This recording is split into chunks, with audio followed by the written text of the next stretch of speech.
The Historic Harmar Bridge Company held an inspection of turning the Harmar Bridge to see what American Structure Point can do with the current project of restoring it underway. Our Peyton Brooker was in Marietta for this story. The Historic Harmar Bridge Company, working with the engineering firm at American Structure Point, is making an important step forward towards its multi-million-dollar renovation of the swing bridge that links the two sides of Marietta.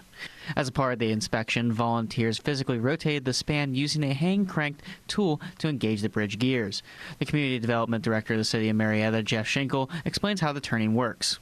So you have what we call a key that has four handles on it that form an X.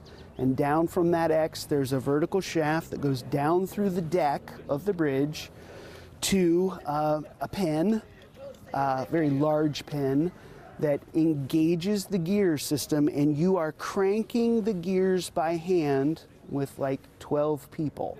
Yeah, that was a very unique experience.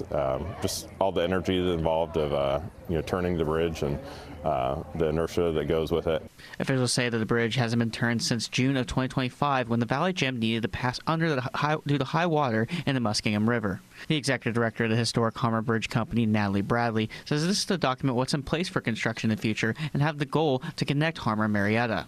This is a great step forward because what this means is once we know what is actually in place, we know the next step. We know what we need to do next.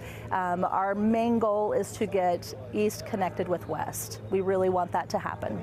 With this inspection happening here in Marietta, Bradley says this is a good point forward to making progress towards restoring the Harmar Bridge, as this has been an important part of the community for many years. This is more than just a bridge. It is a connection. It builds community. It not only connects Harmar with downtown Marietta, but it also is a connection to economy, a connection to education and healthcare. So it's a very important piece in Marietta. This is Peyton Brooker in Marietta, WTAP News. This is home.